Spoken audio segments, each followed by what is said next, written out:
اعوذ باللہ من الشیطان الرجیم بسم اللہ الرحمن الرحیم الصلاۃ والسلام علیک یا سیدی یا رسول اللہ وعلی آلک و اصحابک یا سیدی یا حبیب اللہ۔ الحمدللہ یہ 16واں پروگرام ہے اس عنوان پر کہ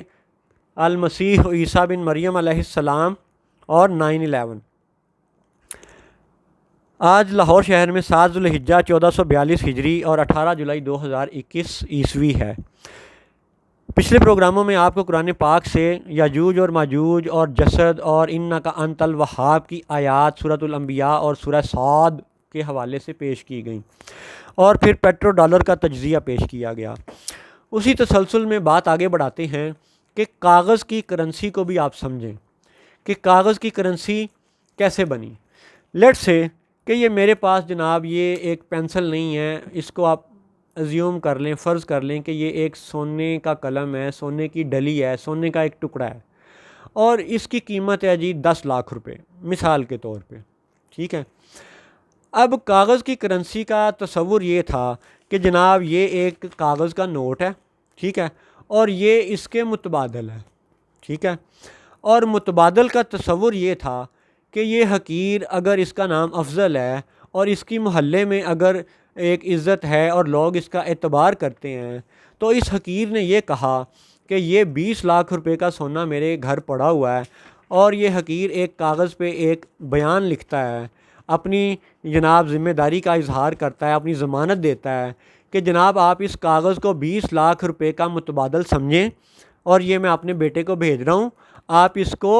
سامان دے دیں۔ یعنی حقیر نے یہ ضمانت نامہ، جسے آپ کاغذ کا نوٹ سمجھ لیں، جسے آپ کاغذ سمجھ لیں، جیسے آج بھی آپ دیکھتے ہیں کہ حکومتوں نے عوام کو تسلی دینے کے لیے کاغذ پہ لکھا ہوتا ہے کہ حکومت پاکستان کی ضمانت سے جاری کیا گیا، حالانکہ بے قدر وہ انٹر بینک سٹیٹمنٹ سے ایک رات میں ہی ہو جاتا ہے، تو بعد میں بات کریں گے۔ ابھی آپ یہ سمجھیں کہ کاغذ کا کرنسی کا تصور کیا تھا۔ تصور یہ تھا کہ یہ 20 لاکھ روپے کا سونا پڑا ہوا ہے، اور اس کے متبادل یہ آپ کو ایک کاغذ دیا گیا جسے 20 لاکھ روپے کا ضمانت نامہ شمار کیا جائے گا۔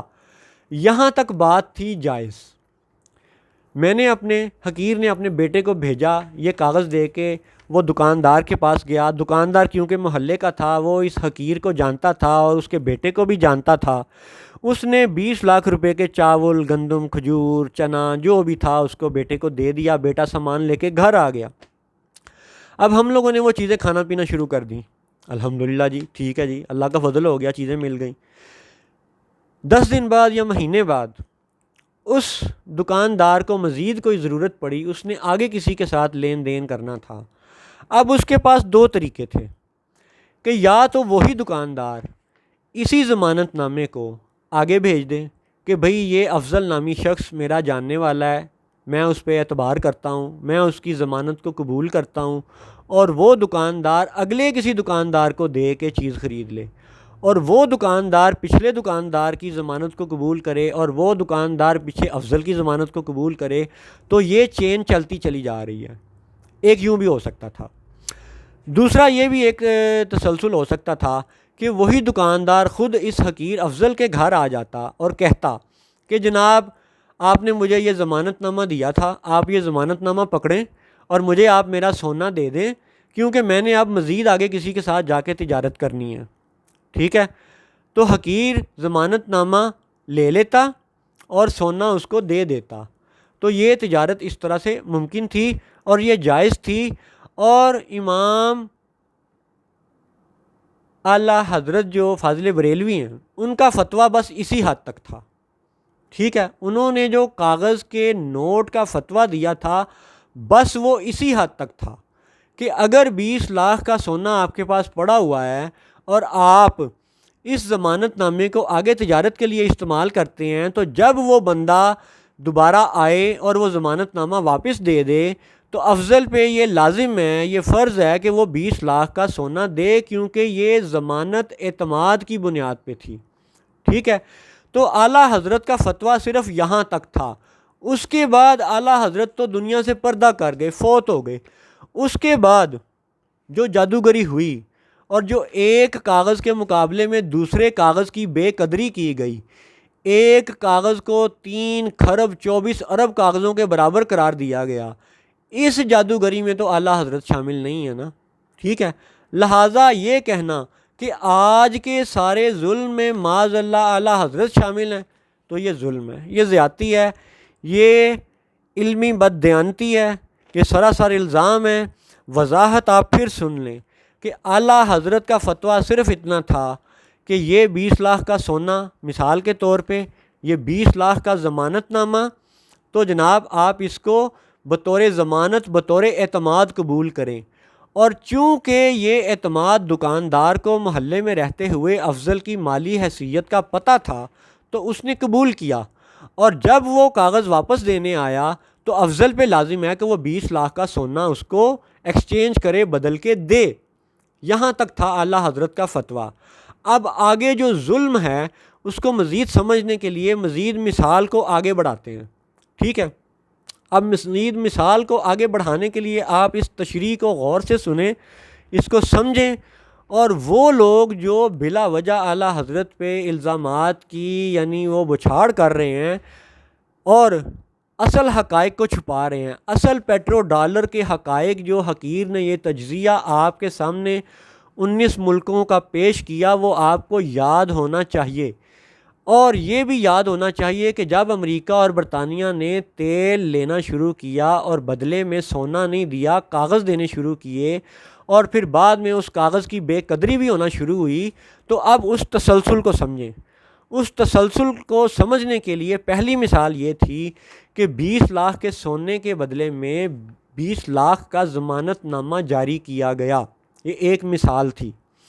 اب اس کی دوسری مثال یہ ہے کہ حقیر کے پاس 20 لاکھ کا سونا پڑا ہوا ہے، لیکن حقیر اس کے بدلے میں 10 لاکھ کے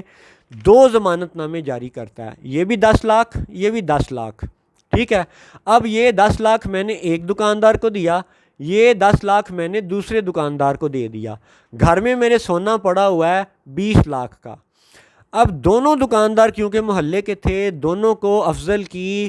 مالی حیثیت کا، محلے میں اس کی اعتماد کی فضا کا پتہ تھا، ان کو اعتماد تھا، تو انہوں نے یہ ضمانت نامہ قبول کیا اور رکھ لیا اور سامان میرے بچوں کو دے دیا۔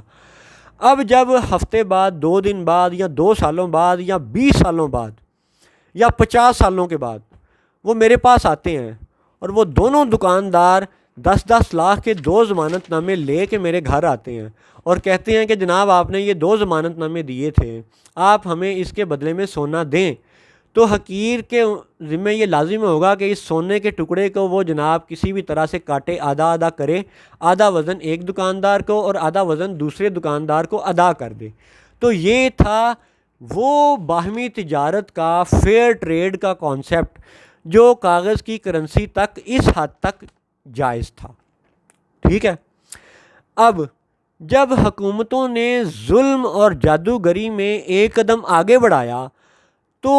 اعلیٰ حضرت کو انہوں نے شامل نہیں کیا، اعلیٰ حضرت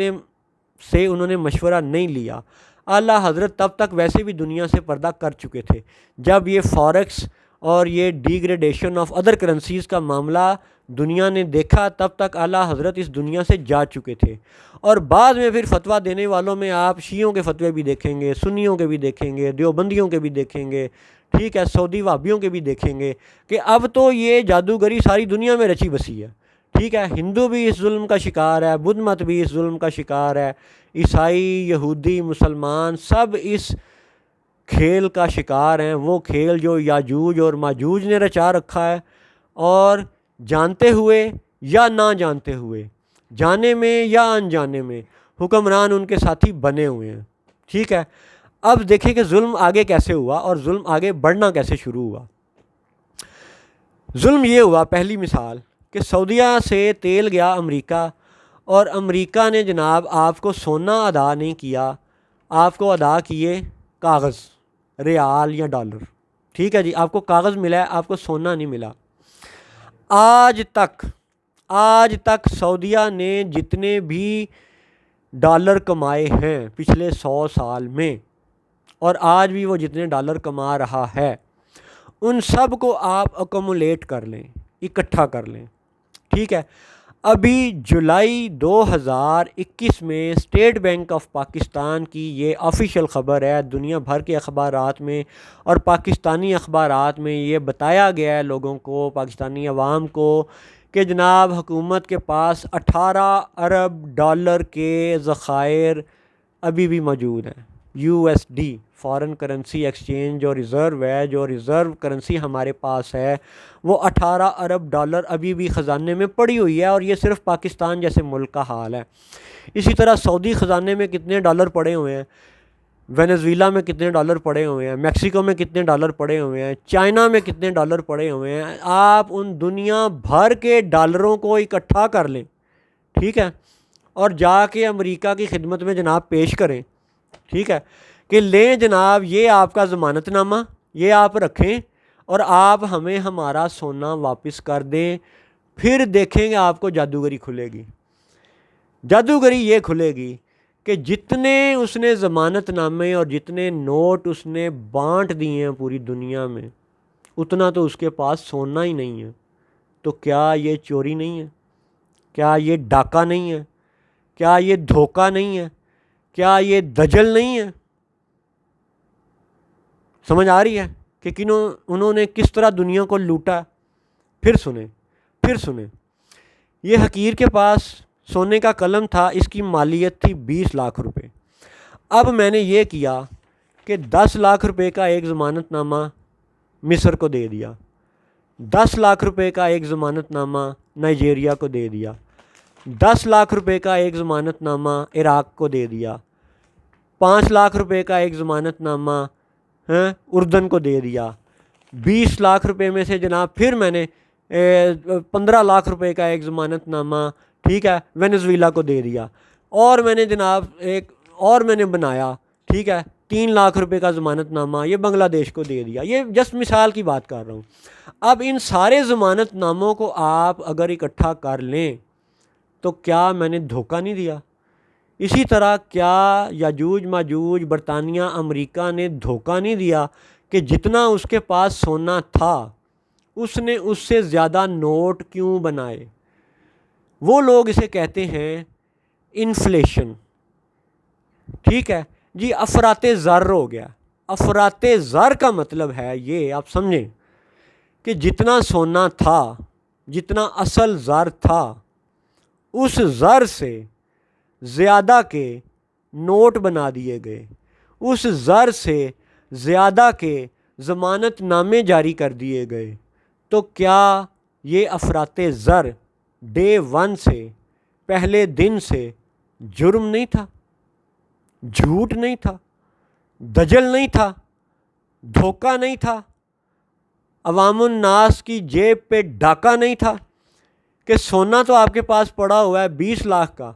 اور کاغذ کے نوٹ آپ نے ایشو کر دیے مثال کے طور پہ 70 لاکھ کے، تو کیا یہ انفلیشن ڈے 1 سے جرم نہیں تھا؟ اس کا حل تو یہ تھا کہ اسی دن اسی وقت یہ کینسل کر دیے جاتے، لیکن اس انفلیشن کے نام پہ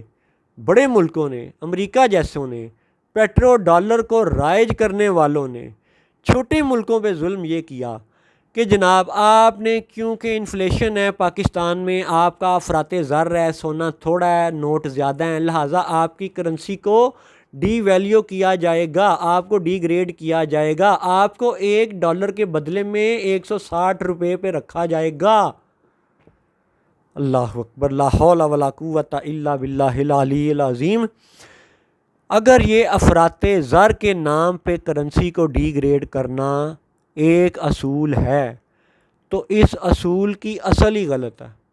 کہ 20 لاکھ کا سونا تھا تو 70 لاکھ کے نوٹ جاری کرنے والے حکمرانوں کو، ان بینکوں کو، ان بینکوں کے افسروں کو، ان بینکوں کے مالکوں کو، ان بینکوں کے انتظام چلانے والوں کو پہلے دن سے گرفتار کیا جانا ضروری تھا،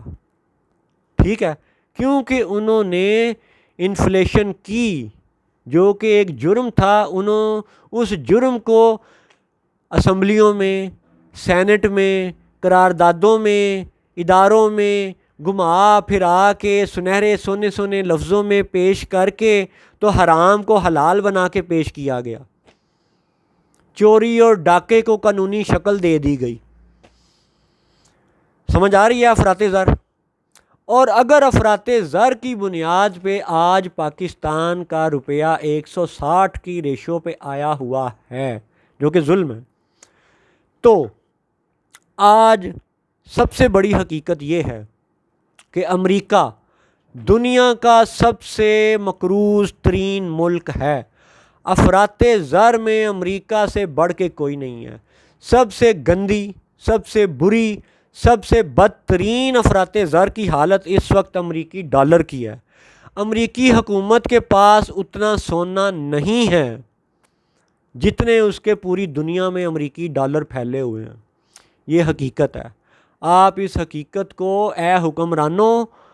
چیلنج کرو، آزماؤ، ساری دنیا کے حکمرانوں کو بولو، کہو، فرض کر لو، تصور کر لو، ایزیوم کر لو کہ آج اگر ساری دنیا کے ضمانت ناموں کو اکٹھا کر لیا جائے اور سارے ضمانت نامے، سارے ڈالر امریکہ کے سامنے رکھے جائیں کہ لو جناب آپ اپنے یہ ضمانت نامے، یہ ڈالر اٹھاؤ اور ہمیں سونا واپس کرو، تو آپ کو پتہ چلے گا کہ افراط زر کی بدترین حالت تو خود امریکہ کی ہے۔ اس حوالے سے امریکہ کی کرنسی سب سے زیادہ نیچے ہونی چاہیے، سب سے زیادہ نیچے ہونی چاہیے،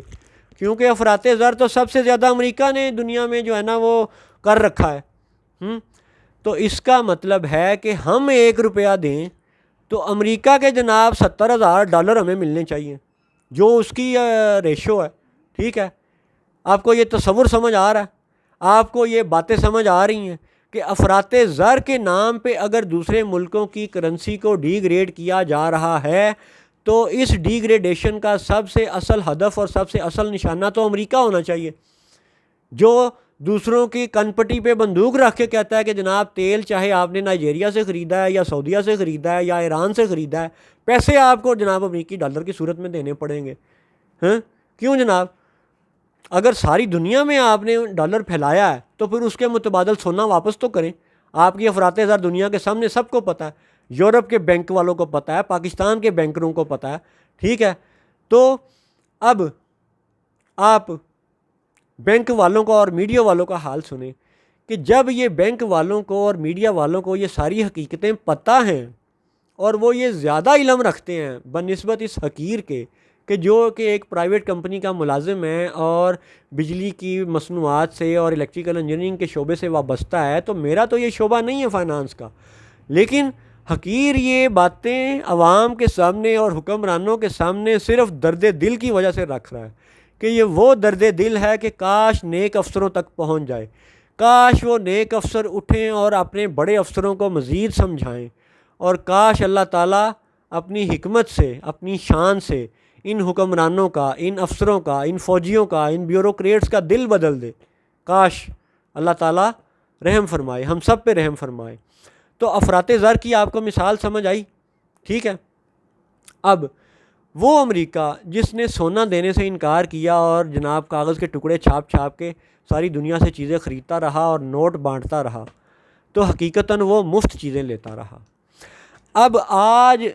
2021 میں جو یورپی یونین پاکستان جیسے ملکوں پہ مختلف قوانین لاگو کرتے ہیں کہ جی ہم آپ کی ٹریڈ پر پابندیاں لگا دیں گے، ہم آپ سے کپڑا نہیں خریدیں گے، ہم یہ کر دیں گے، ہم وہ کر دیں گے، تو اب آپ یوں سمجھیں کہ اگر فرض کر لیں، 1 منٹ کے لیے فرض کر لیں کہ بنگلہ دیش، پاکستان، دیگر ملکوں سے چیزیں، چائنا سے، دیگر ملکوں سے چیزیں یورپ اور امریکہ جانا بند ہو گئی ہیں، اور جب امریکہ والوں کو اور جب یورپ والوں کو اپنے ملک کی بنی ہوئی چیزیں خریدنی پڑیں گی، امریکہ والے کو امریکہ کی بنی ہوئی چیز خریدنی پڑے گی اور یورپ والے کو یورپ کی بنی ہوئی چیز خریدنی پڑے گی، تو یقین کریں وہ عوام، وہاں کے عوام چیخ اٹھیں گے۔ ان کی اتنی قوت خرید نہیں ہے کہ وہ جناب وہاں کی بنی ہوئی چیزیں خرید سکیں۔ پھر وہ عوام خود اپنے حکمرانوں پہ دباؤ ڈالیں گے کہ جناب آپ دوسرے ملکوں سے چیزیں خرید کے لائیں، کیونکہ اس جادوگری میں تو مفت مال ملتا ہے ان کو۔ ٹھیک ہے، 160 پینٹیں بنا کے پاکستان بھیجتا ہے اور وہ قیمت دیتے ہیں 1 پینٹ کی، $1 = 160 روپیز کا مطلب سمجھ آیا آپ کو؟ تو یہ جو بنگلہ دیش اور پاکستان جیسے ملکوں کی چیزیں امریکہ اور یورپ جا کے بکتی ہیں تو یہ تو ان لوگوں کی موجیں لگی ہوئی ہیں، وہ تو مفت کا مال لوٹ کے کھا رہے ہیں ساری دنیا کا۔ یہ وہ کولونیلزم کی نئی شکل ہے کہ گورا خود تو آزادی کی تحریکیں اٹھنے کے بعد چلا گیا، ظاہری طور پر چلا گیا، لیکن ہر جگہ وہ 3-4 نمونے ساری دنیا میں چھوڑ کے گیا، مصر میں بھی، اردن میں بھی، پاکستان میں بھی، ہر جگہ چھوڑ کے گیا۔ وہ جہاں جہاں سے بھی گیا وہ 3 نمونے چھوڑ کے گیا: فوج، جمہوریت، پارلیمنٹ، سینٹ اور یہ فلاں فلاں وزیر اعظم اور فلاں فلاں، ٹھیک ہے، اور بیوروکریسی، یہ ملک کو چلانے والے سو کالڈ خادم، لا حول ولا قوت، خادم یہ کن کے ہیں؟ اسی برطانوی استعمار کے ہیں، اسی یاجوج اور ماجوج کے ہیں۔ سیم یہی کہانی مصر میں ہے، پاکستان میں ہے، اردن میں ہے، دیگر ملکوں میں ہے کہ فوج، پارلیمنٹ اور بیوروکریٹ، یہ تینوں مل کر کے پاکستان میں بھی وہی جناب حال کر رہے ہیں جو مصر میں کر رہے ہیں، جو اردن میں کر رہے ہیں، جو دیگر ملکوں میں کر رہے ہیں۔ تو گورا عملی طور پہ اپنی چٹی چمڑی لے کے چلا گیا، لیکن کالی چمڑی والوں کو جناب اپنا وہ نمائندہ بنا کے قانونی اختیارات دے کے بٹھا گیا۔ اور اب ہم سب اس ظلم کے نظام میں جکڑے ہوئے ہیں کہ ہماری یہ پارلیمنٹ جو اسلام آباد جس میں سے حقیقتاً اسلام کو غیر آباد کر دیا گیا کہ جی 18 سال سے کم عمر لڑکی کی شادی نہیں ہو سکتی۔ قرآن و حدیث میں یہ ہے کہ جناب جب اس کو ماہواری شروع ہو گئی، وہ بالغ ہو گئی، اس کی شادی ہو سکتی ہے، بلکہ جلدی کرنی چاہیے، اور پارلیمنٹ کہتی ہے کہ جی نہیں کر سکتے ہیں۔ قرآن و حدیث کا حکم ہے کہ چور کے ہاتھ کاٹو، اور محمد بن سلمان صاحب جناب، ٹھیک ہے، یہ دنیا کا میڈیا جانتا ہے کہ انہوں نے اپنے ہی آل سعود کے شہزادوں کو گرفتار کیا، ریاض شہر کے رٹس کارلٹن ہوٹل میں ان کو قید کیا، کئی دنوں ہفتوں تک رکھا، اور پھر دنیا کو بتایا کہ یہ کرپشن کے خلاف مہم ہے، اور پھر دنیا کو انہوں نے بتایا کہ ہم نے ان شہزادوں سے $100 ارب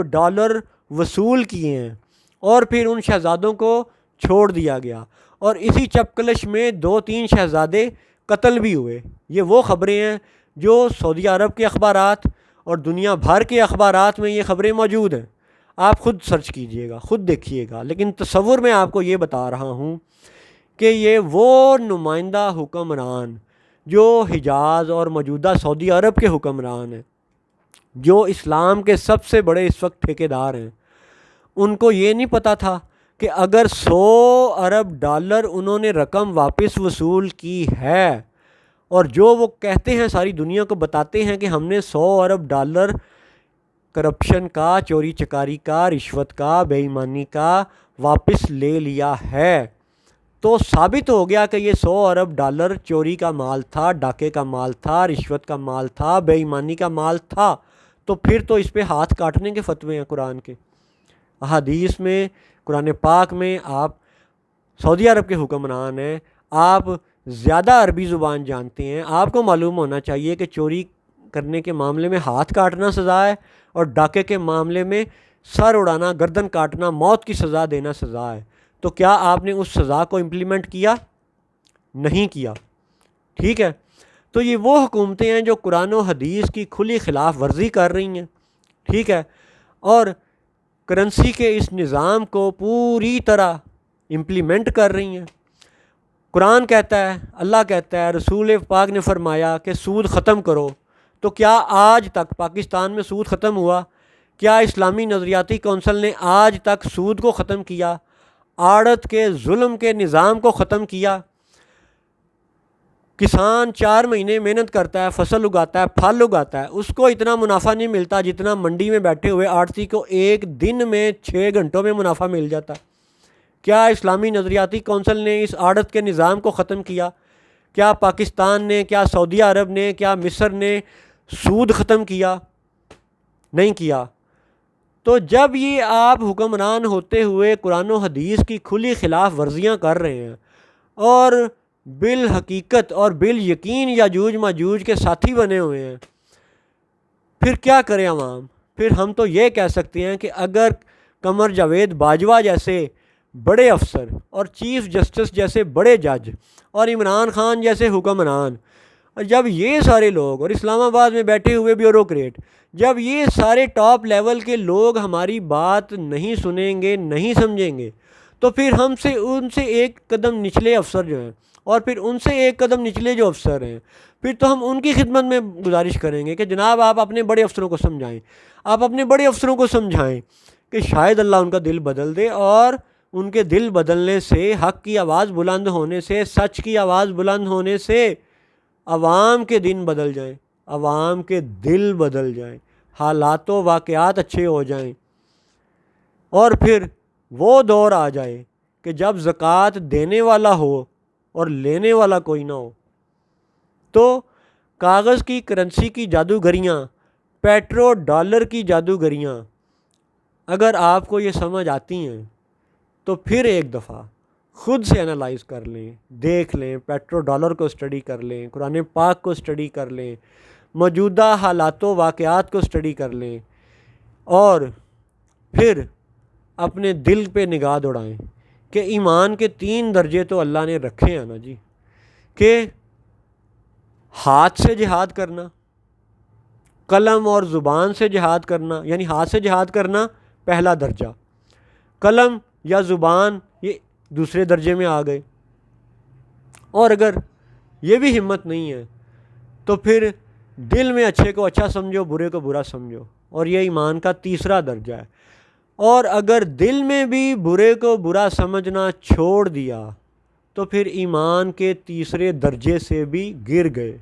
اور اللہ تعالیٰ اس گرنے سے بچائے اور ہمیں ایمان کے تیسرے درجے سے دوسرے درجے میں لے جائے، دوسرے درجے سے پہلے درجے میں لے جائے، اور اس پہ استقامت بخشے، اسی حالت ایمان میں ہمیں زندگی دے، اسی حالت ایمان پہ ہمیں موت عطا فرمائے، حالت ایمان میں اس دنیا سے جانے کی ہمیں عزت بخش دے، اور قبر میں ہمیں حضور کی پہچان نصیب ہو، حشر میں ہمیں حضور کی شفاعت نصیب ہو، تو یہ سب عزتیں اور یہ سب اکرامات تب ہی ملیں گے جب حضور صلی اللہ علیہ وآلہ وسلم کی دی ہوئی اس قرآن جیسی نعمت پہ، اس زندہ معجزے پہ غور کریں گے، پڑھیں گے، سوچیں گے، غور کریں گے، اور عملی طور پہ اس کو معاشرے میں لاگو کرنے کی کوشش کریں گے، اور لاگو کرنے کا مرحلہ تب ہی آئے گا جب ہمارے بیوروکریٹ، جب ہمارے جج، جب ہمارے فوجی افسر، جب ہمارے حکمران، وزیر اعظم وغیرہ، ٹھیک ہے، یہ سارے لوگ جب اسلام کو حقیقتاً امپلیمنٹ کرنا چاہیں، لاگو کرنا چاہیں، تو حقیقی اسلام آج بھی فائدہ مند ہے، لاگو ہو سکتا ہے، ذرا کوشش تو کریں، ٹھیک ہے۔ حقیر یہ تھوڑی کہہ رہا ہے کہ جناب آپ جاتے ہی امریکہ کے سر پہ پتھر مار دیں، یہ تو نہیں کہہ رہا۔ حقیر تو صرف یہ کہہ رہا ہے کہ پیٹرو ڈالر اور اس ساری ڈیجیٹل کرنسی کے نام پہ یہ جو ظلم کا سلسلہ ہے، اس ظلم کو روکا جائے، آواز بلند کی جائے، بڑے بڑے فورم جو دنیا میں ہیں، اقوام متحدہ یا دیگر جو بھی ادارے ہیں، وہاں جا کے بات کی جائے، اپنا مقدمہ پیش کیا جائے، بات چیت کی جائے، بحث مباحثہ کیا جائے، دلیل سے قائل کیا جائے، اور پھر اگلی منزل تو بعد کی بات ہے نا، کہ صلح صفائی سے معاملات طے ہوتے ہیں، بحث مباحثے سے ہوتے ہیں، یا تھوڑی کھینچا تانی سے ہوتے ہیں، یا الٹیمیٹ حتمی جہاد کا وہ مرحلہ آتا ہے، تو وہ تو اگلے مرحلے ہیں۔ پہلے مرحلے کی تیاری تو کریں، ایمان کے 3 درجے پھر سے سن لیں، دل میں برے کو برا سمجھنا، اچھے کو اچھا سمجھنا، اور دوسرا درجہ کیا ہے؟ زبان سے، قلم سے کلمہ حق بلند کرنا، اور پہلا درجہ اپنے جان سے، مال سے، ہاتھ سے حقیقی عملی جہاد کرنا۔ تو یہ سب باتیں، یہ گزارشات ہیں، اس دکھی دل کی آواز ہیں، اور کاش کہ یہ آواز پھیلے اور دنیا بھر کے مظلوم لوگوں کے لیے فائدہ مند ثابت ہو، اور بالخصوص اس حقیر کی یہ خواہش ہے کہ مسلمانوں کے لیے فائدہ مند ہوں، اور اللہ تعالی ہمیں فتنہ دجال سے بچائے، اپنی پناہ میں رکھے، اور اگلے پروگرام کی طرف بڑھتے ہیں۔ السلام علیکم ورحمۃ اللہ وبرکاتہ۔